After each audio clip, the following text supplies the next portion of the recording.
देखिए, भगवान के प्रति एक भक्ति का भाव एक भक्त कैसे बताओता। अरे कैसे हो भाव बा, राम नाम जपाए भैया अनाता एक दिन मुझैबा,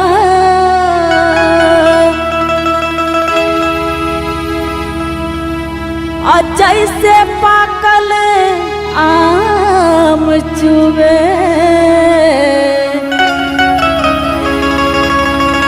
वैसे एक दिन चू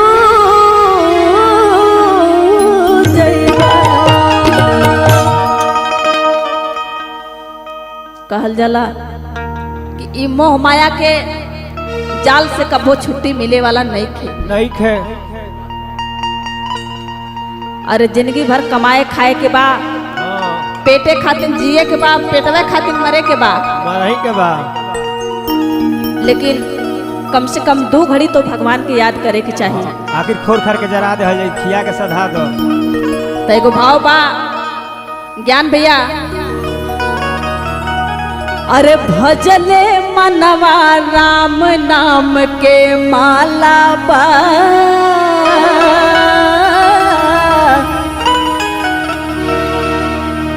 माया नगरी बच के रहा घोटाला बा।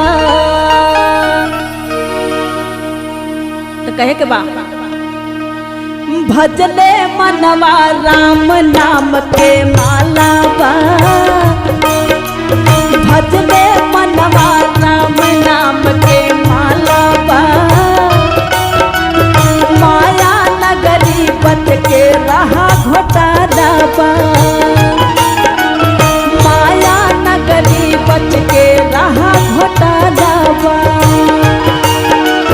भजले मनवा राम नाम के माला बा,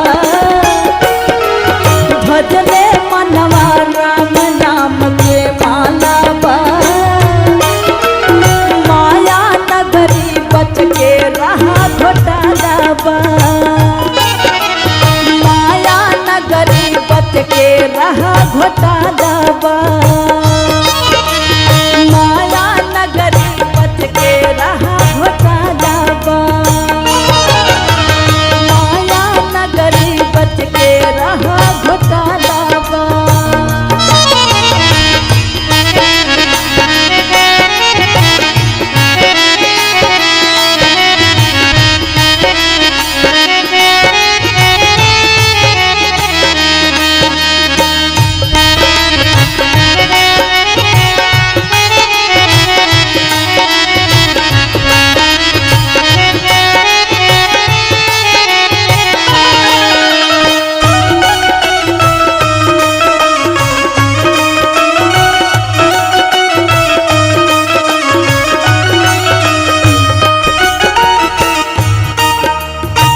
कहे के बा, देखिए बहुत सौभाग्य के बात बा, हमने कई भजन का आयोजन टीम फिल्म के माध्यम से हो रहा बा।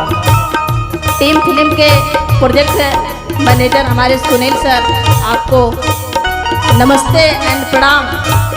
देखिए बक्सर से चल के आयल बानी राजकुमार यादव जी, आपके गोड़ छू के गोड़ लागतानी, और यह गीत के बहुत सुंदर रचयिता करे वाला हमारे भारती सर आए हैं, आपको भी गोड़ छू के गोड़ लगतानी।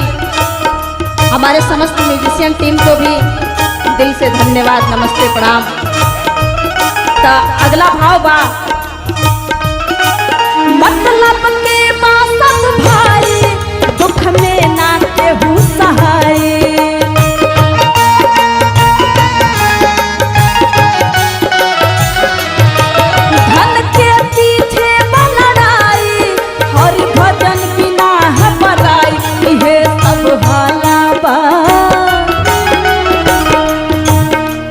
माया नगरी बच के रहा घोटाला बा,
देखिए कैमरा पे हमारे साथ दे रहे हैं नीरज सर, आपको धन्यवाद, नमस्ते प्रणाम।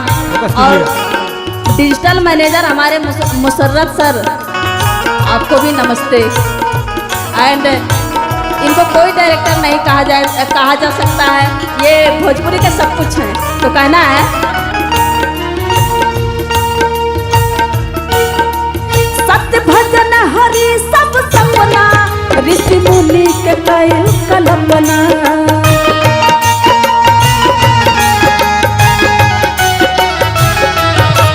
लोभ मोहन दुनिया दुखारी, दिल के खोला के बारी बाबर प्याला बा। माया नगरी बच के रहा घोटाला बा। भजले मनवा राम नाम के माला बा। भजले मनवा राम नाम के माला बा। माया नगरी बच के रहा घोटाला बा। माया नगरी बच के रहा घोटाला बा। भजले मनवा राम नाम के माला बा। भजले मनवा राम नाम के माला बा। माया नगरी बच के रहा घोटाला बा। माया नगरी बच के रहा घोटाला बा। माया नगरी बच के रहा घोटाला बा। माया नगरी बच के रहा घोटाला बा। बोलिए श्याम रामचंद्र की।